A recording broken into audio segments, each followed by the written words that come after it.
بص يا اسطى، في لعيبة أعظم من مارادونا، وفي لعيبة تانية أمهر منه بكتير، بس مفيش لاعب الناس حبته بالطريقة دي.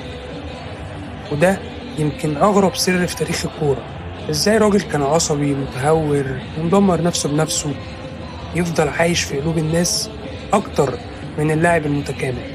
ليه ميسي كسب كل حاجة إلا الحاجة الوحيدة اللي كسبها مارادونا؟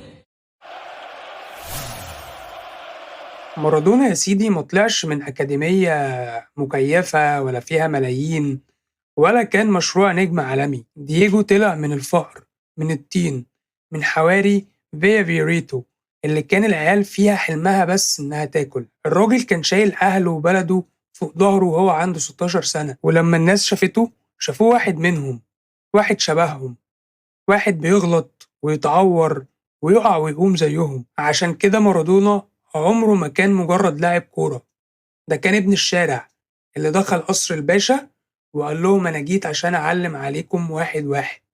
طبعا أنت هتسألني دلوقتي وتقول لي طيب يا مستر عبعال، هو الناس فعلا ممكن تحب لاعب عشان قصته أكتر من مستواه؟ خليني أقول لك يا حبيبي المستر عبعال، وهي إن الناس أصلا في العموم